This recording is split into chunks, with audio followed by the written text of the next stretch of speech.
ও দাদা, ইন্ডিয়াতে কেন এসেছো? দাদা, ইন্ডিয়াতে এসেছিলাম পাগল ভাইটা চিকিৎসা করাতে। তো চলে যাচ্ছেন কেন? আরে দাদা, আপনারা তো আপনাদের দেশের এক পাগলের চিকিৎসা করতে পারলেন না, আমাদের দেশের পাগলের চিকিৎসা করবেন কিভাবে? ভাইয়া, আমি আপেল পেঁয়াজ জুস খাবো। আরে দাদা, ওই ময়ূর রঞ্জন দাসের কথা আর বললেন না, ওই সাল তো নিজে একটা মাল খোর। আরে দাদা, ওই মাল খোরের কথা আর বললেন না, ভগবান আর মাথার বেল পাথায় দিয়ে দিয়েছে।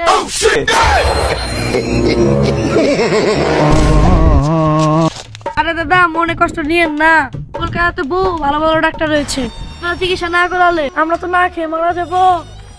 এক কাজ করবেন, 20-30 লক্ষ লোক বাংলাদেশে পাঠিয়ে দেবেন, তারা না হয় ভিক্ষা করে খাবে।